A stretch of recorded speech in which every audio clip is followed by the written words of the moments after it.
আজকে আমাদের দেশনেত্রী মরহুমা বেগম খালেদা জিয়ার মাগফিরাত কামনায় এই মাহফিলে উপস্থিত আপনাদের সকলের প্রতি আমি কৃতজ্ঞতা জানাচ্ছি। মরহুমার প্রতি তার রুহের মাগফিরাতের জন্য আপনারা সূরা ফাতিহা পাঠ করেছেন, কুল হু আল্লাহ পাঠ করেছেন, সূরা ইখলাস, দরুদ শরীফ পাঠ করেছেন। এটাই ওনার রুহে যাবে, সওয়াব বকশিশ ফরমাবে।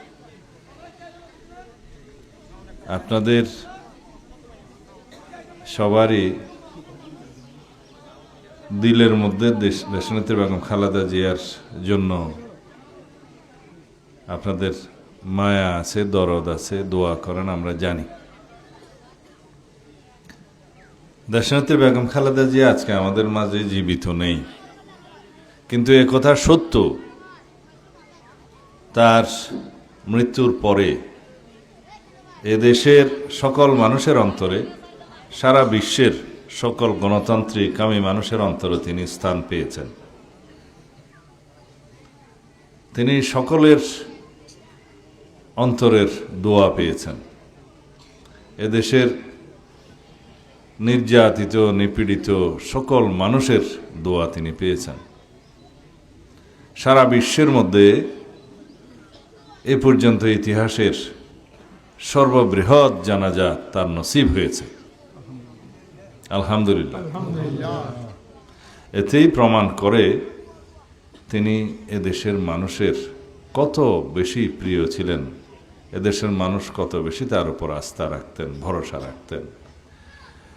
তিনি তার সারা জীবন গণতন্ত্রের জন্য সংগ্রাম করেছেন, মানুষের অধিকার প্রতিষ্ঠার জন্য সংগ্রাম করেছেন, আন্দোলন করেছেন, ত্যাগ স্বীকার করেছেন।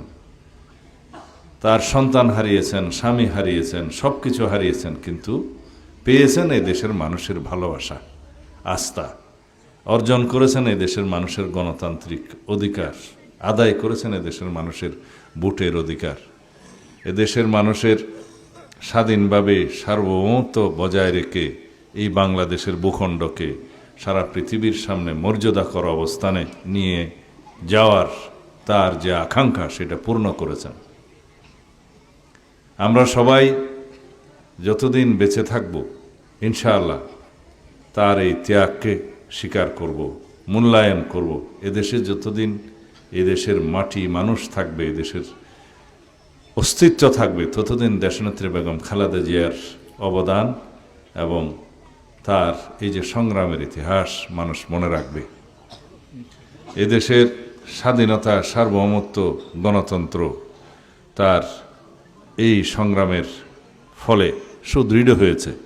মানুষের গণতান্ত্রিক অধিকার আদায়ে, সাংবিধানিক অধিকার প্রতিষ্ঠায় তার যে সারা জীবনের সংগ্রাম, ত্যাগ, অবদান, সেটা আমরা কৃতজ্ঞতার সাথে স্মরণ করি, এদেশের মানুষ স্মরণ করে।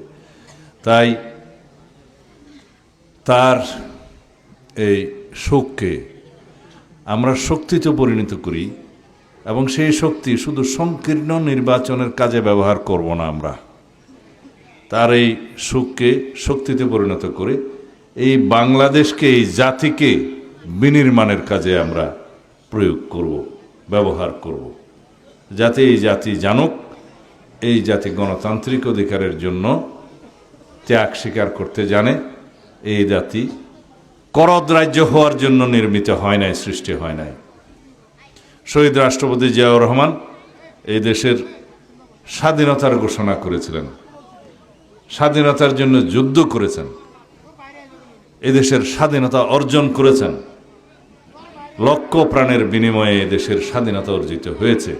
সেই স্বাধীনতা যখন হুমকির মুখে পড়েছিল, এই শহীদ রাষ্ট্রপতি জিয়াউর রহমান আবার এদেশের সিপাহী জনতার অভ্যুত্থানের মধ্য দিয়ে এই দেশের স্বাধীনতাকে রক্ষা করেছে, গণতন্ত্রকে রক্ষা করেছে। আওয়ামী লীগ বাকশাল সৃষ্টির মধ্য দিয়ে এদেশে একদলীয় শাসন ব্যবস্থা যে প্রতিষ্ঠা করেছিল, সেই বাকশালকে তিনি বিলুপ্ত করেছেন। বহুদলীয় রাজনীতির গণতান্ত্রিক চর্চা শুরু করেছেন সাংবিধানিকভাবে। এদেশের শতকরা 92% মানুষের ধর্মীয় অনুভূতিকে সম্মান জানিয়ে বিসমিল্লাহির রহমানির রহিম সংযুক্ত করেছেন সংবিধানে। মহান আল্লাহর উপর আস্থা এবং বিশ্বাসকে রাষ্ট্র পরিচালনার মূলনীতি হিসেবে ঘোষণা করে সংবিধানে স্থান দিয়েছেন, আপনারা সবাই জানেন। কিন্তু এই মহান আল্লাহর উপর আস্থা এবং বিশ্বাসকে বিলুপ্ত করে দিয়েছিল ফ্যাসিস্ট শেখ হাসিনার সরকার সংবিধান থেকে, এটা আপনারা জানেন।